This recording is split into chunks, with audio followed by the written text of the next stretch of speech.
Let's face it, it has been a tough cold and flu season. COVID is obviously still a concern, but it's the viruses that have always been circulating that are causing some serious illnesses. And filling up hospitals, things like flu and RSV. So why has this season been so bad? Here's KSAT Explains. This year, things have been a little bit weird. This is Dr. Tess Barton. I'm Associate Professor of Pediatric Infectious Diseases at UT Health San Antonio. It's where she's seen firsthand an odd cold and flu season. We had a very unusual summer RSV surge. When kids were still lathered in sunscreen at parks and splash pads. Then we started having a very early flu season. In early October, well before the candy and the costumes, hospitals in Texas and nationwide filled up fast. Beds were hard to come by. So why? Why were things so severe for so many more young patients? Well, another nasty virus is taking the blame. COVID. The thing that's most likely is that we sort of upset our normal patterns of getting infections and getting some immunity to infections during the pandemic. RSV is usually most severe for infants because they have tiny little airways and they just get completely clogged up with mucus. That mucus clogs the airways that go down into the lungs. That's called bronchiolitis in little ones. Infants and small children can't cough like adults or older children to clear that mess. So their airways can get blocked off. They might have trouble breathing or have rapid breathing, or they might actually have a bluish tinge because they're not oxygenating well. But during the pandemic, the babies who would normally be exposed to RSV and build up some immunity weren't exposed to it because of the precautions we all needed to take for COVID. So RSV came roaring back this season as post-pandemic normalcy returned, along with the flu. Last year it wasn't bad at all for the flu, and then the year before that it was almost non-existent. Both the flu and RSV are considered aerosolized viruses, meaning so somebody coughs and they breathe it out, the particles, and then the next person breathes them in. Those particles get into the nose, and then come the symptoms, which can be similar for flu and RSV. Fever, chills, body aches, that's what your body does when it's fighting off these viruses. In the case of flu in particular, it really triggers your immune system to make a big reaction, and it kind of distracts your immune system, which also makes it easier for bacteria and other infections to kind of come along right after and wipe you out. So it's not uncommon to see somebody get flu and then get a second infection immediately afterwards. Something like pneumonia, even encephalitis, that's brain inflammation. The good news is something you already know. There's a flu vaccine every year to prevent severe illness. And every year you hear about flu A and flu B. So what exactly are they? The flu vaccine is typically a live attenuated vaccine. Joanne Turner is Executive Vice President of Research at Texas Biomedical Research Institute. We'll call that an attenuated vaccine, which means it's been made to be less virulent or less dangerous. And then we will genetically engineer it essentially to look like whatever the seasonal flu is that's coming out the following year. A live attenuated vaccine does not mean the vaccine contains the actual flu virus. You don't get infected by it. Though for some people, the vaccine might make them feel crummy. That's your body's immune system getting to work. So you want your body to think it's got a real infection.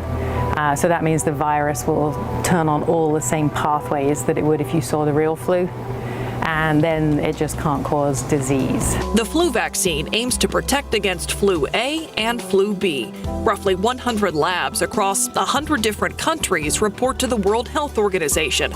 They look at flu trends all around the globe. So we'll often see a flu outbreak in a different country before it would come to the US. And we'll see the trends of which ones are circulating. And then they'll project those, and they will try and make several of them.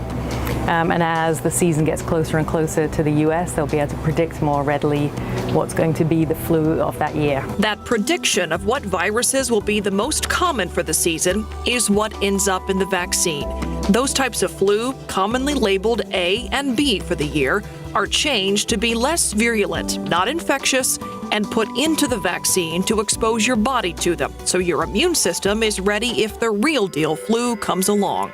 The flu vaccine takes about 6 months to make, so while we're still in the current flu season, researchers are already working on the vaccine for the next season. We do have that in our toolbox to try to, cut our risks of catching the flu each year. It's a different story, though, for RSV. Right now, there's not a vaccine for it, and there's a challenging history. Back in the 1960s, they made an RSV vaccine. They formalin fixed the virus, which means they just killed it, and they gave a killed virus to babies, so it's not infectious.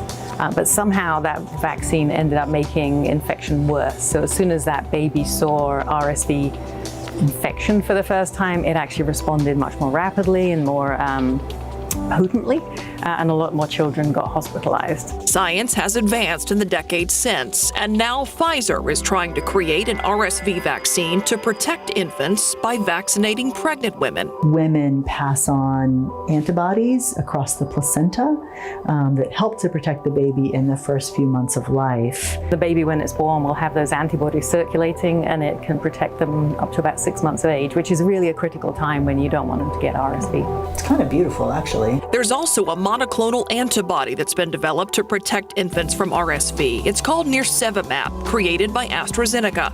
It's a single injection that's shown some promise, but it still has to undergo FDA review. Fortunately, RSV cases appear to have peaked in the U.S., and flu cases are decreasing. But here's something to keep in mind if you have to deal with either. Prescription Tamiflu is the treatment used for the flu in both children and adults. By some miracle, it's remained active against our flu viruses. Plus, rest, hydration, and good nutrition are key. Those also happen to be the main treatments for RSV. There's no prescription for that. Parents, it's important to remember, and I'm speaking from personal experience on this one, RSV symptoms seem to be at their worst, their peak, between day 3 and 5 of the illness. Now, my toddler had a serious case of RSV last year, and thankfully he's healthy and doing fine now. But I wanted to point out one more thing that I learned during that. Signs of when they are struggling to breathe, and it's time to get some medical help. Look at your child's ribs right underneath at the bottom. If you notice tugging there, right at the muscles underneath, or at the base of the throat, the base of the neck, they might be struggling to get air. Also, a lot of belly breathing in babies, all signs that it is time to get to an emergency room. You can watch this story on demand by scanning this QR code. It's where you can also check out all of our Explains coverage. These stories air Mondays at 6:30 p.m. right here. We'll be right back.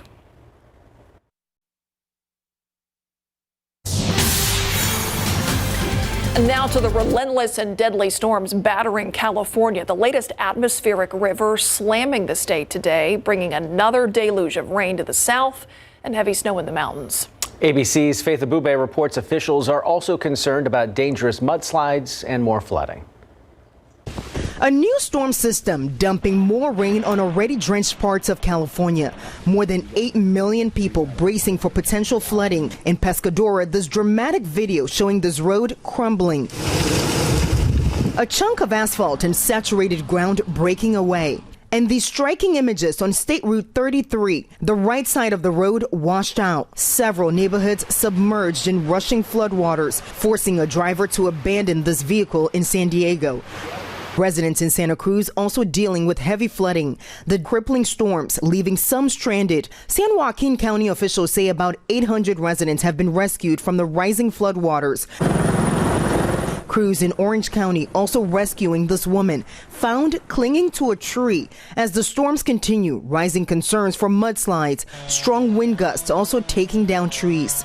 And here in Woodland Hills, several vehicles crushed after this massive oak tree came crashing down. I feel blessed that, I walked away. I'm still shooken up. Weather experts say atmospheric rivers are essentially rivers in the sky and can carry 15 times the amount of water in the Mississippi River. The latest atmospheric river slamming Southern California is bringing record rainfall while also dumping heavy snow in the Sierra Nevada mountains. Parts of the area expecting an additional 3 feet of snow before Tuesday. And after weeks of brutal weather, there is a break on the horizon. California will finally begin drying out this week as the storms move east. In Los Angeles, Faith Abube, ABC News. Much different scene here at home. I was talking to my brother who lives out in California last week. He was in the midst of all that. He was sitting in the dark in San Jose while he was watching the cameras on his home in Montecito as they were evacuating folks from there. Fortunately, he's okay. All of his property's okay, but really thinking about those folks out there. Sarah, on another note, though, I mean, obviously getting way too much of a good thing at one time, but perhaps that could help them in the long run. You're exactly right, Tim. You know, at the start of the year, 35% of California was under extreme or exceptional drought. Now, less than 1% of the state. We're experiencing extreme and exceptional drought here in San Antonio, just waiting for some healthy, abundant rains to arrive. Not going to happen over the next week, unfortunately. The high temperature today was much warmer than average, 76. And as we look at tomorrow, even warmer, 81. But we will start a cooling trend by the end of the week, thanks to a cold front. And speaking of rain, we do have the slimmest chances for some showers as well. I'll give you those details coming up.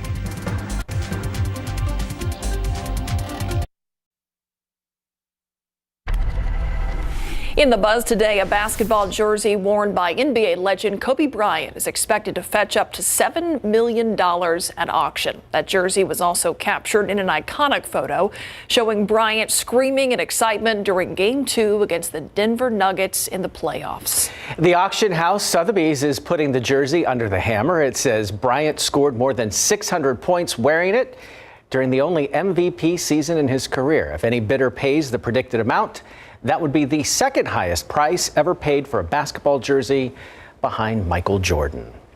All right, take a look at this. A horror movie fan takes a deep dive with one of the genre's most iconic villains by burying a statue of him at the bottom of a lake. Minnesota electrician and amateur scuba diver Doug Klein's garage is full of artistic oddities, some of which often end up as sunken surreal treasures. No, thank you. But his submarine masterpiece is a life-size Jason Voorhees statue that's been buried in a watery grave in Lake Crosby for 10 years.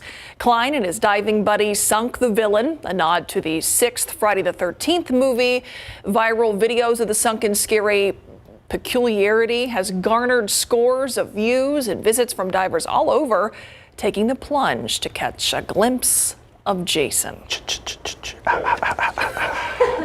And the horror fan right next to me is loving it. Halloween all day, every day. Big old Love nope. it. Big old nope from me. Yeah, So same. absolutely not.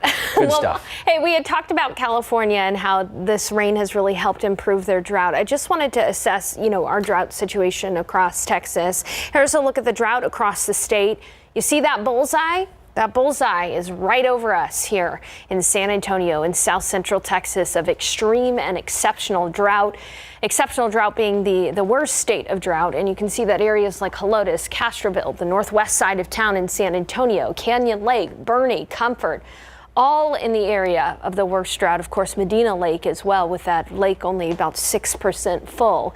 And I wish I had some better news for you when it came to rainfall, but rain chances in San Antonio are pretty slim. If you get some rain on Wednesday, it'll mainly just be a bit of a nuisance during the morning commute on Wednesday as a front moves through. And on Saturday, we only expect some isolated rain at the moment, about 30% coverage. Of course, we'll continue to update you for the weekend forecast, but big picture here is we just do not see that big rainmaker in our forecast over the coming days. Here's a look at the high temperatures today. We got up to 76 here in San Antonio. That's 13 degrees above the average. Notice though that it was a little warmer in Kerrville, a little warmer out west. Those areas actually saw sun quicker than us here in San Antonio. So Hondo got up to 80, 83 in Del Rio, 81 in Carrizo Springs, nearly 90 degrees in Laredo. Tomorrow, we're not going to have quite as many clouds as we had to start the day today. In fact, we'll wake up to partly cloudy skies and you'll want a light jacket, right around 52 degrees at the start of the day, shortly before sunrise. But notice that in just 3 hours,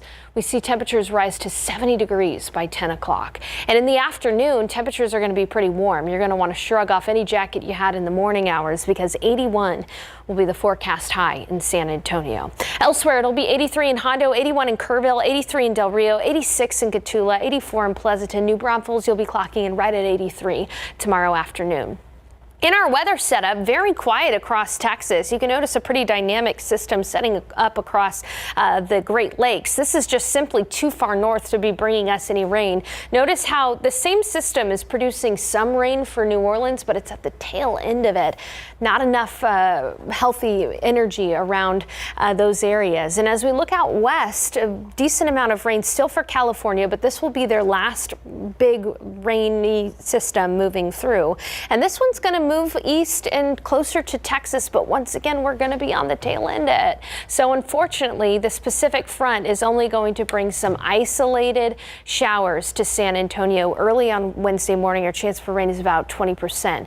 You'll notice that rain chances are slightly better east of San Antonio, but again, most of us missing out on healthy rainfall. And by the afternoon on Wednesday, it's going to be really pleasant behind that front. It's a Pacific cold front, so think about beautiful weather out across the Pacific coast. Not right now when they're getting the rain, but most of the time, beautiful sunny 75. That's going to be the case on Wednesday for us. Behind that front, again, total sunshine, and when all is said and done on Wednesday, maybe a trace of rain, couple hundredths, and up to a tenth out to the east. Really only measurable significant rainfall for East Texas, half an inch to an inch. And they do not have as much of a drought as we do here. After that front moves through on Wednesday, Mountain Cedar will probably go up. Mornings will be in the 40s. Afternoons will be near 70 degrees. It'll be even more seasonable over the weekend with that small shot at rain on Saturday. Highs will be in the mid 60s, right where we should be for the end of January. Thank you, Sarah. In case you missed it, coming up next.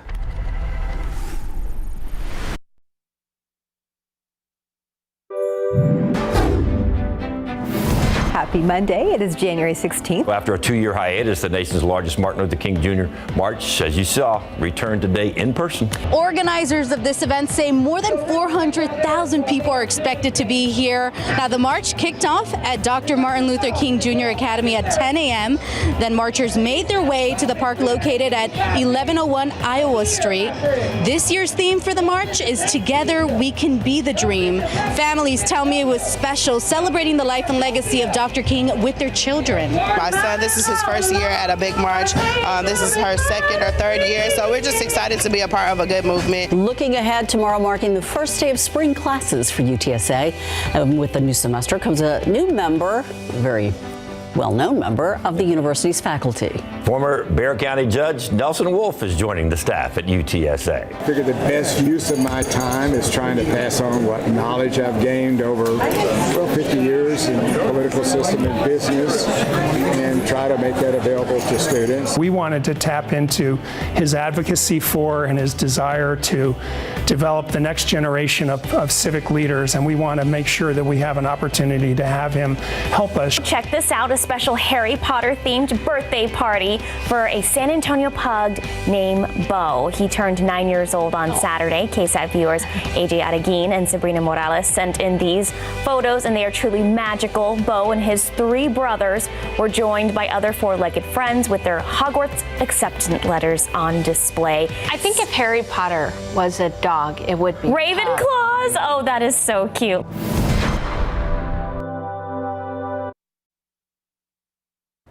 Well, some mild weather whiplash over the next few days. We'll be at 81 tomorrow. With that front arriving on Wednesday, we'll have some showers early in the morning, and then temperatures will be chilly in the mornings for the rest of the week and comfortable in the afternoons near 70. I've got my eye on Saturday. There are some indications that we may be able to bump up those rain chances on Saturday, but still a lot of factors to consider.